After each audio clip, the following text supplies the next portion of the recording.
കേവലമായിട്ടുള്ള millet base ചെയ്തിട്ടുള്ള ഉൽപ്പന്നങ്ങൾ മാത്രമല്ല ഈ പറയുന്ന ഹെൽത്തി ഫുഡ്സ് എന്ന് പറയുന്ന ഒരു ഗണത്തിലേക്ക് വരുന്നത്. ഇപ്പൊ കേരളത്തിൽ സുലഭമായി ഉപയോഗിക്കപ്പെടുന്ന ജാക്ക് ഫ്രൂട്ട്സ്, ചക്ക, ഈ ചക്കയെ ബേസ് ചെയ്തുകൊണ്ട് 100 ചില്ലുവാനും ഉൽപ്പന്നങ്ങൾ നമുക്കുണ്ടാക്കാം.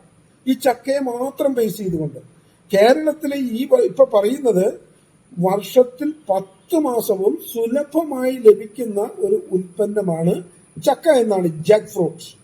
ഈ ചക്ക പച്ചയ്ക്ക് കൊണ്ടുവന്ന് അതിന്റെ ആ ഒരു മുള്ള് മാത്രം ഒന്ന് സ്ലൈസ് ചെയ്ത് കളഞ്ഞിട്ട് അത് നന്നായിട്ട് അരിഞ്ഞ് അത് ഉണക്കി പൗഡറാക്കി എടുക്കുന്ന ധാരാളം സംരംഭങ്ങൾ ഇന്ന് വിജയകരമായി വർക്ക് ചെയ്യുന്നുണ്ട്. ഒരു 10 ലക്ഷം രൂപ ഇൻവെസ്റ്റ്മെന്റിലൊക്കെ തന്നെ ഇത്തരം ചക്ക, ജാക്ക് ഫ്രൂട്ട് പൗഡർ പോലുള്ള ഉൽപ്പന്നങ്ങൾ നമുക്ക് ചെയ്യാം.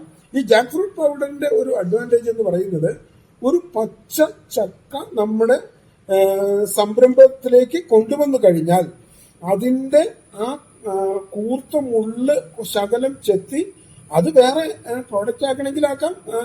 ഇത് ചേർന്ന കാപ്പിപ്പൊടിയൊക്കെ ഉണ്ടാക്കുന്ന യൂണിറ്റുകളുണ്ട്. ആ മുള്ള് മാത്രം ചെത്തിക്കളഞ്ഞ് ബാക്കി എല്ലാ ഐറ്റംസും ചേർത്തുകൊണ്ട് അതിന്റെ കൂഞ്ഞില്, മടല്, ചവണി, ചക്കക്കുരുവിന്റെ പോളകൾ, അതിന്റെ തൊലി, ഇത് എല്ലാം അരിഞ്ഞ് ചേർത്തുകൊണ്ട് ഡ്രയറിലിട്ട് ഉണക്കി പൊടിച്ചാണ് ഈ ജാക്ക് ഫ്രൂട്ട് പൗഡർ എന്ന് പറയുന്ന ഒരു ഉൽപ്പന്നം ഉണ്ടാക്കി മാർക്കറ്റിൽ വിൽക്കുന്നത്.